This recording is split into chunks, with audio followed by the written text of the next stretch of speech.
there's this mysterious notion that oppositions win elections. Generally, they don't. Governments lose them. And what we saw last year in the shattering defeat of the Conservative Party after 14 years was the complete, I'm speaking as a Conservative, completely justified rejection by the British people of the party for a shattering and disgracefully maladministered 14 years. The British electorate took the right decision and it administered the right punishment at the right time. In other words, as soon as it could. And it elected Labour, in a sense, almost, Gawain, accidentally. If you actually... So by default.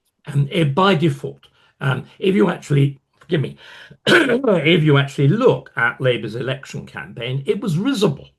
The so-called Mingvar strategy meant that it said nothing at all. It said as little as possible. Nevertheless, it was elected, but in this fantastically disproportionate way. You get an unusually low turnout. I think I'm right, the lowest turnout since the mass electorate began in the late 19th century. It's about 60%. And they get about a third of that. If you do the arithmetic, that means only 1 in 5 of the possible electorate actually vote for them.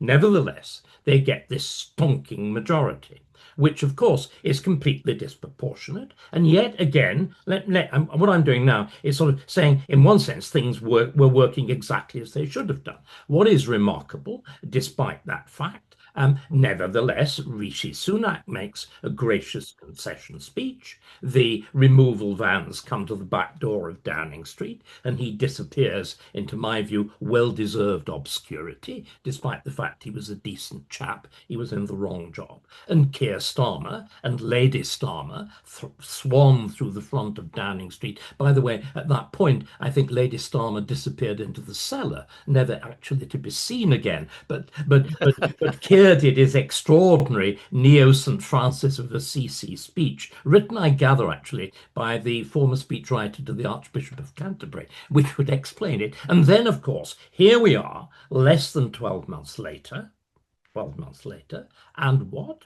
We have seen the absolute collapse of the Labour Party as well, in the sense of its public standing. It is now knocking along at about, having been at 30-odd%, it's now knocking along in the low 20s. In other words, first the British public correctly rejects the Conservative Party, then it rejects, by the way, it took 14 years to do that.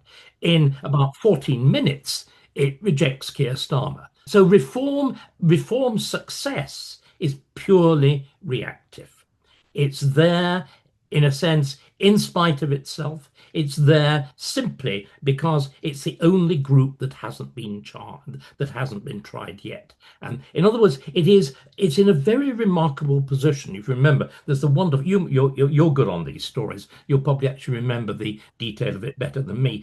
Trump said something like, he could walk through Times Square shooting people, and providing there weren't too many Republicans, he would still be elected. And I think actually reform and Nigel Farage in much that same position at the moment, because the other two main parties have been written off. And to be blunt, nobody really takes the Liberals seriously.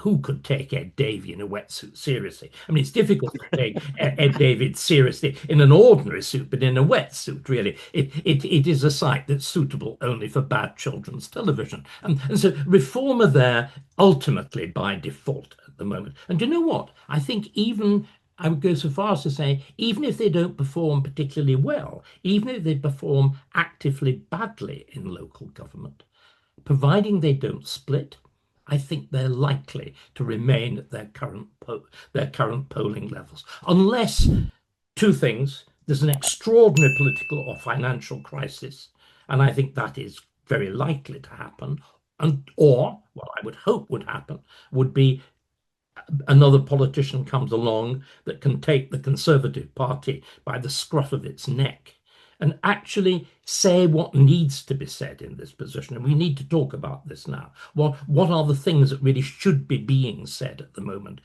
The peculiar contribution of the Conservative Party at this point should be to say what has gone wrong. Conventionally, everybody admits Britain is broken. That is now the universal theme. Even the government itself, even Starmer himself, acknowledging it. The current interview with him in the New Statesman makes this absolutely clear. What people don't agree is why and what the cure is.